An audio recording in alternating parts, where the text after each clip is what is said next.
Final Fantasy VII Remake was released on the PlayStation 4 on the 10th of April 2020. This game retold some of the events of the original Final Fantasy VII and pioneered a new combat system, which was a loving merge of turn-based and action combat. And it was good, the game being one of my favourites of 2020. The Yuffie DLC, along with Final Fantasy VII Remake Intergrade, was released on June 10th, 2021. This video will be a deep dive, looking into the DLC and analysing all aspects of it and giving my impressions. And of course my overall impressions of the DLC as a whole. Let's jump in.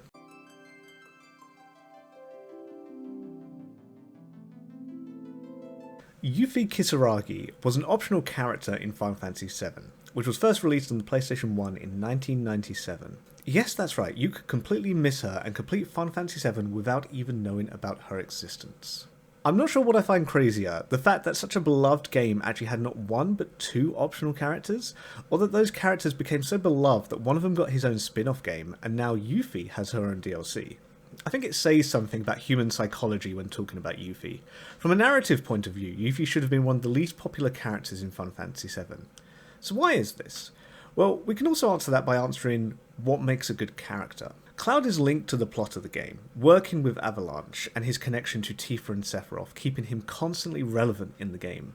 Then there's his connection to Soldier. He is literally a product of the lore of this world, an item of world building. As a player, we place more value on his character, regardless of what that character is, because he is so interlinked with the world and the characters of Final Fantasy VII.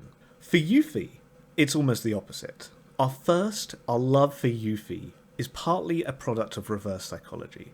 She is missable and therefore irrelevant, the game seemingly tells us. She is missable so she has no connection to the characters and no defining connection to the story. And it is because of this that subconsciously we tell the game to f*** right off. I'm going to use her. I'm going to care for her because no one else will. Now that's just part of the reason. As a child, I think finding this secret in the game would have made the player form a connection with her. She's someone that maybe your friends might not have found, and that makes her more valuable to you. So what was this long strung out segment about, you ask? Well, it's probably that Yuffie didn't even need any of that. Right from the first cutscene of the Yuffie DLC, we are introduced to a spry and optimistic girl of 16, who just reached Midgar. Within the space of 3 minutes, we get to see who Yuffie is. Her amateur side is the first to come through as the pigeons make her fall from the roof she is standing on, but her skill shines through and she makes the landing. Well, sort of.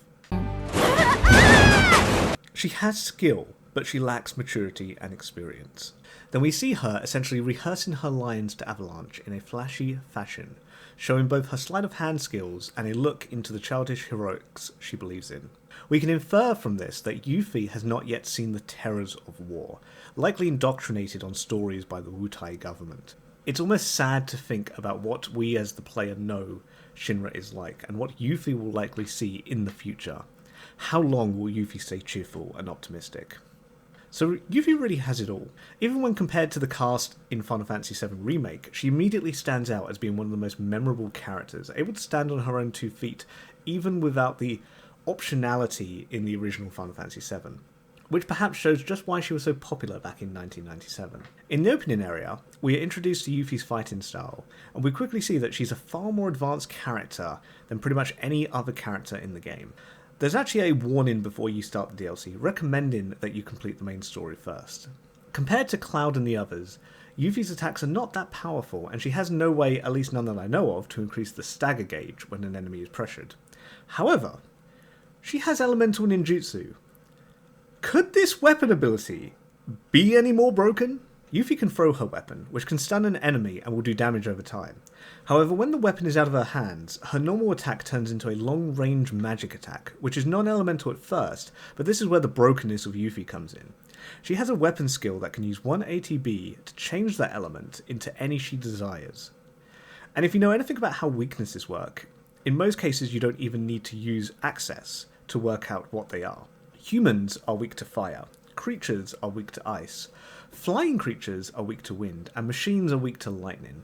99% of the time, this is the rule. So with the first strike materia, Yuffie can immediately start bombarding the enemy's weakness, and if this wasn't enough, the attack can stunlock some enemies in the air.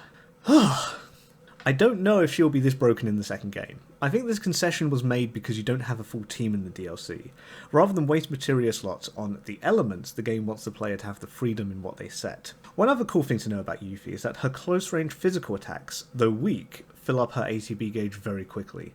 This gives the player the choice of keeping her out of danger and bombarding the enemy with magic, or getting close in if you desperately need to fill up that ATB. And it's this choice that makes Yuffie a very engaging character to play. There isn't too much to note about the first area, perhaps purposefully basic to slowly get players into the game. It does introduce the ability to throw Yuffie's weapon outside of battle, which can be used to manipulate the environment, such as lowering elevators or dropping things to make bridges. And then we come to perhaps the hardest enemy in the DLC, at least on normal. The wolves. There are 2 of these beefy enemies, and they can be relentless. If you haven't learned how to play Yuffie well enough yet, which most players won't after only having 2 to 3 previous fights, you will die here. I don't remember how to play this shit, dude.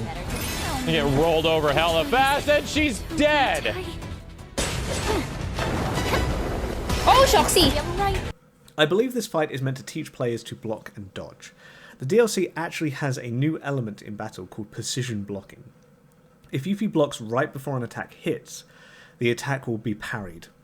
The wolves have 2 main moves, a charge attack that can only be blocked, and a throat clamp grapple move that can only be dodged.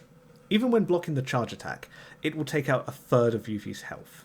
So as mentioned before, I believe that this was meant for players to learn how to precision block. However, this tutorial was given earlier. I think perhaps moving that particular tutorial here, and specifying that players can use it on the wolves would have been a better way for players to learn. Needless to say, these wolves are going to force players to learn Yuffie or perhaps relearn the skills from the main game very quickly. Then we arrive at the Sector 7 slums and are greeted with the live news broadcast, placing this game just after Cloud and the others blew up the second reactor. This is where Yuffie gets her second weapon, an odd choice this early on, as most players will not have used elemental ninjutsu enough to learn the skill from their first weapon. The skill on the first weapon is the broken elemental ninjutsu skill, so players who don't make sure they learn weapon skills before switching may have a hard time in this DLC if they switch weapons immediately. This is just one example in which Final Fantasy VII Remake seems to punish players for forgetting tutorials that only came up once. Another example being fighting Reno, and players forgetting that they can counter physical attacks with Cloud's Punisher mode. Yuffie plays out the act she had rehearsed for Avalanche, finding out where the materia she's been tasked to steal from Shinra is, and displaying some of her inner golem for the materia. You won't have to wait much longer, my precious. I promise. We are then introduced to Fort Condor. Fort Condor was a minigame in the original Final Fantasy VII, and is actually a welcome little minigame. It's pretty well fleshed out, and fun to play through. People have already found ways to cheese it within a few days of the game releasing, however. Within the minigame, you must place down units, which automatically move towards the enemy base, attacking anything in their way. Units are one of 3 types: offense, defense, or ranged, and each have a rock, paper, scissors, strength and weakness to one another. This is explained in the tutorial. However, the game decides to go an extra step to teach the player by making the 3 early people you face off against main mostly one type, meaning that if you aren't paying attention and changing your loadout, you're probably going to lose to at least one of them. One slightly confusing thing is that when selecting units, it tells you if that unit has an advantage over a unit on the field. However, when a unit has an advantage, this is confusingly shown by a down arrow, and when a unit is weak to an enemy, this is shown by an up arrow. Throughout Chapter 1 of the DLC, you can collect new units by beating opponents, finding them in chests, or by purchasing them from vendors. It takes around an hour and a half to beat the Fort Condor minigame quest, if you don't lose, where you must defeat opponents of your rank to rank up and eventually take on the Grandmaster. What's also nice is that a lot of the more loved side characters get a cameo during this section, like Roach and Wedge, acting as opponents for Fort Condor. It's very fun, but would definitely be more suited to being spread out throughout a longer game. And you can't play it once you complete Chapter 1. As a result, you need to play your fill of Fort Condor right away, and I think this can dilute the enjoyment of the minigame. But fortunately, I was gaining new units and boards with every win, keeping the minigame interesting and engaging. I would actually recommend playing through a few matches when you first get introduced to the minigame, and then play to the end of Chapter 1 before doing any more, as you can find more units in the later dungeon. The Sector 7 slums is more lively than it was on the PS4 version, with more NPCs around, more shops scattered across the streets, and pigeons flying away from their perches as you near them. Even the skybox of Midgar over top looks good, and most importantly, Dorchan is now displayed in all of her glory. There are 2 side quests in the Sector 7 slums, one that involves you running around the slums finding leaflets to the snapping turtle, and one that involves you fighting Ramu in the VR simulator to obtain his materia. This is best left done until after Sonon joins your party. Speaking of which, once you return to the base, Sonon arrives. He's a calm and collected man, though he seems to let Yuffie lead and act freely, which is not something you would expect from an older person on an important mission. But there is a reason for that, which we will discover later. Yuffie and Sonon are taken to get their IDs, so that they can take a train to the upper plates. It's during this time that we get to see a cameo of Tifa and Barrett as they return from destroying the second reactor. This serves to remind the players of just when in the game this is taking place, and bridges the gap in knowledge we had for knowing how Tifa decides to try and get intel from Don Corneo.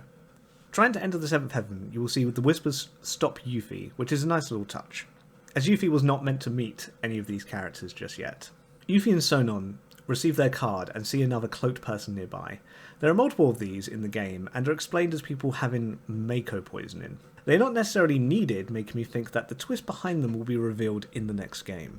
Zihi? Ziji? Zihi? Jija. One of the Avalanche members gets caught by Shinra guards and is chased by them through the factory, leading us to our first dungeon. Sonon tells Yuffie they may not be back for a while. However, you will return to this location later, so any side quests can be completed then. Still, I feel something more concrete letting the player know they would be able to return would have been better, and I highly recommend beating Ramu in the VR simulator before you leave. The first dungeon has Yuffie and Sonon traversing a facility, chasing after guards that are chasing after Zihi? Ziji? Jija. Here we get to see an update on the dungeon design in Final Fantasy VII Remake.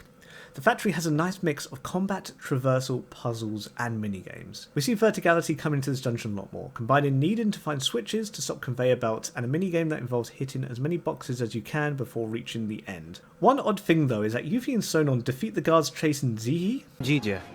and though the guards mention that another group has caught him further in, we still see him running away just meters ahead of Yuffie, despite the fact that all he has to do is stop, and he'd be safe. Anyway, we eventually catch up with him in a large area where Yuffie puts on one of her performances to distract the guards. Here we see one of Yuffie's more childish traits. Perhaps enamoured by heroes, she cuts off Sonon, taking the role of the distraction. Again, Sonon lets her get away with this. Action!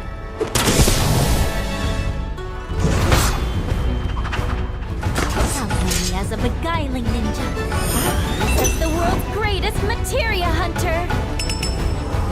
But who am I truly? Well, excited onlookers wonder no more. Before you stands a rare blue, a single white rose of Wutai. The one and only Yuffie!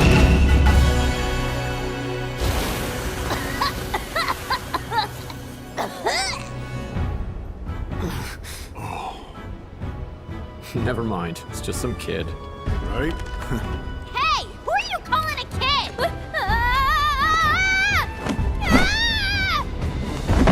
Now we meet the first boss of the DLC, the Gigantopede. This is a large worm-like machine that has 2 parts you can attack, a head and a tail.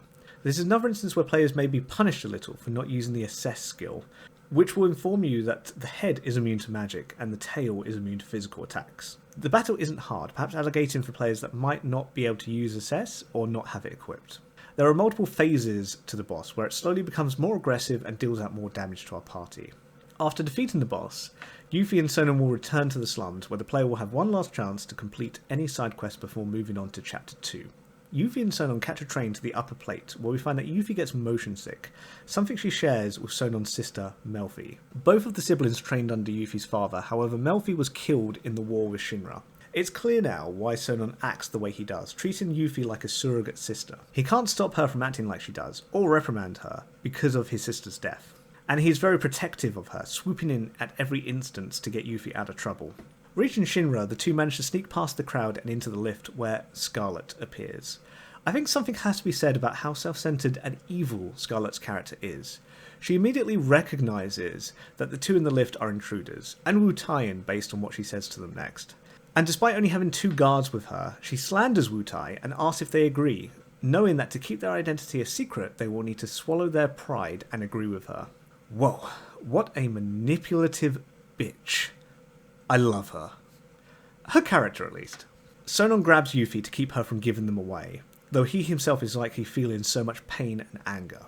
This speaks to the strength of Sonon's character as well. It was one of Scarlet's machines that killed his sister, and right there and then it was the best possible chance for revenge. But he allows it to pass, put in the mission and Wutai before his personal grudges. And as Sonon lets out his anger after Scarlet leaves, it's Yuffie who consoles him and brings him back. Yuffie has another precious moment, and then the two set off. The Shinra basement is another dungeon that exhibits a variety of gameplay elements, keeping the player engaged and never too bored of doing the same thing too often. You will be traversing through the basement, which has a lot of verticality like the last dungeon, taking on a box-breaking minigame, and choosing what enemies you face off against during the last leg, allowing you to plan your strategy and fight what you feel you are best against. Like in the first dungeon, there are plenty of cutscenes sprinkled around, further making what might seem like a walk from A to B dungeon something more interesting, and raising the stakes for Yuffie and Sonon at the same time.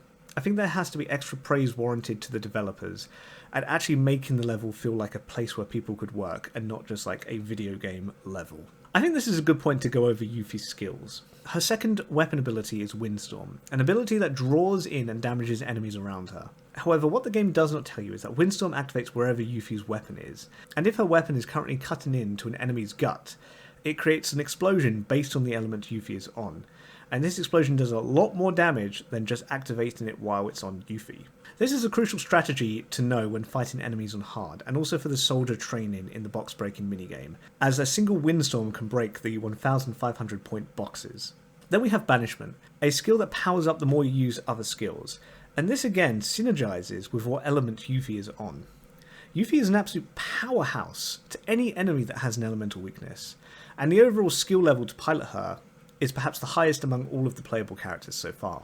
With Sonon, though he is not a playable character, you can still issue him commands, and I believe this is a nod to the fact that there will be characters in the second game like Sonon. I can definitely think of one in a certain flashback. Sonon's skills and materia complement his personality. He starts off with an Item Master, Auto Cure, Provoke, and First Strike materia, most of which are support materia to help out Yuffie. He wants to protect Yuffie, and Provoke is a way of drawing enemy attention away from her. Auto Cure and Item Master are ways of healing her and keeping her from dying. In fact, when Yuffie dies, Sonon will sacrifice himself to bring her back. His skills are mainly about dealing damage. Twirling Lunge increases the stagger bar when enemies are pressured, and Fighting Spirit to keep him locked on an enemy doing increasing damage. One of the big new abilities the player can do is synergize Yuffie and Sonon's attacks, giving you access to more powerful moves if both characters have an ATB. This mode is essentially a better version of Cloud's Punisher mode, letting you deal out tons of damage when the enemy is weak. In this mode, however, Sonon's ATB will slow down, making it only usable in short bursts, and Sonon will protect Yuffie from attacks. Getting back to the story, Yuffie and Sonon face off against Scarlet in one of her giant mechs, and again, credit to perhaps how psychopathic this chick is. It wouldn't surprise me if she had military training before getting into weapons development. She not only pilots this mech herself to face off against Yuffie and Sonon, but is completely unfazed when defeated, only interested in how she could improve her machine. The boss fight itself gives players a choice in how they defeat it. Both the mech and Scarlet, and the weapons the mech is using, can be targeted. Scarlet is weak to fire, whereas the mech is weak to lightning, and staggering Scarlet will open up the mech for attack. Like with the first boss fight, where the player had two different parts they could target, the player must do a similar thing here. However, the two targets have different weaknesses, so the player must switch between these elements as needed in battle. Partway through, Scarlet will summon turrets to aid her, and the lower her health gets, the more rapidly she will begin to switch weapons. After the fight, we find out that the ultimate materia they have been searching for isn't even finished, but more on that later. Now, one thing I find stupid is Yuffie leaving Scarlet here. Sonon rushes off, and then hearing fighting, Yuffie goes after him. Wutai and Shinra are enemies, and here we have the head of weapons development, the one responsible for developing weapons that killed many Wutaians. If you were a soldier, you'd kill her.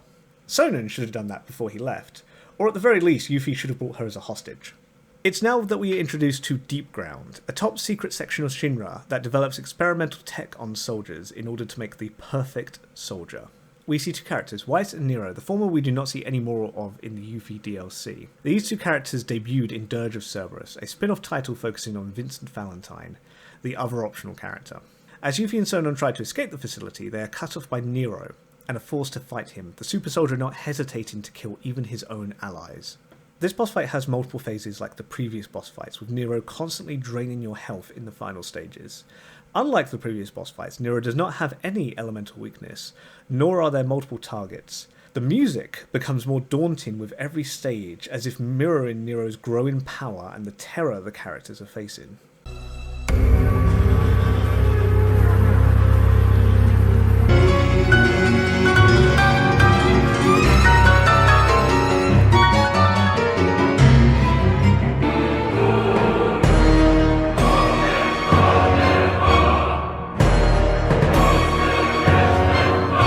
I felt this fight was actually a little easy on normal difficulty, but that fact definitely changes on hard mode.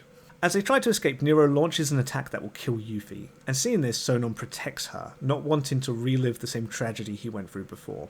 Sonon is killed, his sacrifice allowing Yuffie to escape, running out onto the street where she witnesses the plate falling. Now, we don't actually see Sonon die, I think implying that we might see him again in the future where he will be used against Yuffie. I think one of the things this DLC is setting up is the plot for Yuffie in the future. As I mentioned before, Yuffie was an optional character in the original game, and thus doesn't really have her own arc or development to go through, like the other characters do. But with the events of this DLC, I can see Deepground returning, potentially a Sonon who has been turned into a super soldier and corrupted by Shinra, and Yuffie getting caught in the middle of it all. The one negative of the DLC is the reason for Yuffie and Sonon being there. They're told to track down this ultimate materia that Shinra has created, but as we soon find out, they haven't even made it yet. This makes the whole thing feel like a filler, which, well, it kind of is, but more importantly makes Sonon's death kind of pointless. We know Yuffie lives, but the two achieve nothing else. If anything, the main lesson it seems to teach is that anyone who goes up against Shinra is doomed to fail. And as we see Yuffie riding a chocobo away, seemingly not motion sick, she doesn't appear to be affected by Sonon's death. I think this is the game wanting to end on a happier note, but you could at least feel something, Yuffie. He did only die no more than like a day ago. There are some extra endings for Cloud and the others, which I could make a whole video about, and in fact I did. You can find that in the description below. I won't be talking about the endings here, but what I will say is I love how the writers dangle these plot threads in front of you, letting you make your own theories for what is happening. Upon completing the game, you unlock hard mode, which makes it so that you can't use items. The bench is now only restoring health rather than health and MP. There are new skill books that allow you to fully upgrade your weapons, however some of these are locked behind the new 5th level of Fort Condor opponents. I actually really like how not only the normal gameplay is more difficult and hard, but so are the minigames. We start on hard carrying over all of our Fort Condor pieces, so it makes sense to fight harder versions of all the opponents. All of them being unlocked to fight right from the beginning this time. You now need to destroy the enemy's main tower, whereas on normal you could win just by timeout if you had more towers than them. Bosses are harder now as well, with each boss having new attack patterns and moves they didn't have on normal. And lastly, Chapter 2 opens up with a VR simulator that has 2 fights that for some reason are not available on normal, and a third fight only available on hard featuring everyone's favourite dragon and a new more powerful Pride and Joy boss fight. Playing the main game again, you can also fight Weiss in the VR simulator. Overall, this DLC took me 7 hours to complete on normal, and 14 hours to complete on normal and hard, including the optional VR simulator battles. Which is really good value for the £15 I paid for this DLC. It felt polished too, I didn't come across a single bug during my playthrough. The battle system for Final Fantasy VII Remake continues to impress me, so much so that I really hope to see other games use it in the future. Final Fantasy VII also offers perhaps the best New Game Plus mode out of any of the games I've seen, which makes the game all the more value for money. And perhaps most importantly, the sheer amount of love I feel being put into these characters and this game. Well, that's it for me. If you're still watching, then smash that like button and subscribe to my channel so that you know when my next video comes out. And if you really enjoyed this video, feel free to recommend it to others. This has been That7Rich, and I'll see you in the next one.